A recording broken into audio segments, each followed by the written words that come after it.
Psalm 46, verses 1 through 3. God is our refuge and strength, a very present help in trouble. Therefore we will not fear, though the earth gives way, though the mountains be moved into the heart of the sea, though its waters roar and foam, though the mountains tremble at its swelling. In the ancient Near East, the primordial waters were often understood as an image for chaos and disorder, a threat to life and flourishing. In fact, in the mythology of Israel's neighbors, the gods of the waters would take the form of sea monsters that had to be conquered in order for the world to be created in the first place. By contrast, in the creation account in Genesis 1, the waters are present, but Yahweh has total sovereignty over them. There's no struggle or conflict to be found. Rather, with only a word, Yahweh separates the waters of chaos. The dry land appears, and he brings forth a beautiful and ordered world that is teeming with life.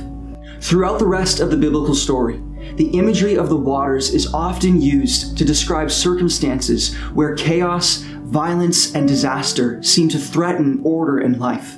Fast forward to Psalm 46. On the surface, these verses might seem to describe trust in God in the face of some kind of natural disaster, but there's actually much more going on here. The imagery in this psalm is of decreation.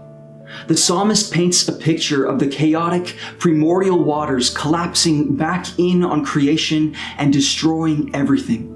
The worst possible situation you could fathom. A world where chaos and disorder have swallowed up life.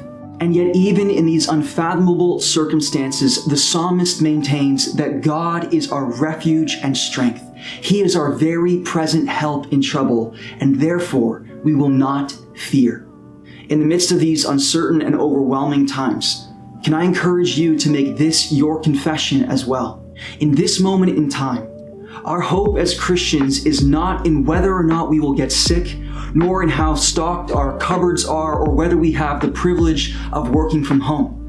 That kind of hope is ultimately circumstantial and fleeting. Rather, the hope of this psalm, our hope, is that even if chaos collapses in on our lives in that moment, the God who brings order out of chaos, who brings life out of death, he has promised to be with us. He is our refuge and our strength. If we were to trace the imagery of these chaotic waters throughout the biblical storyline, we would eventually come to John's vision in Revelation chapter 21, where he says, "Then I saw a new heaven and a new earth. For the first heaven and the first earth had passed away, and the sea was no more."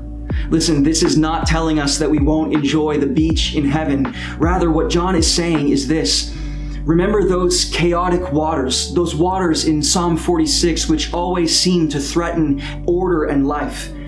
In the new creation, they are gone. So know this, beloved, our God reigns. And soon, very soon, we will reign with him in a restored world where life and order will never again be threatened by chaos. Until then, do not be afraid. The Lord is our refuge and strength, a very present help in trouble.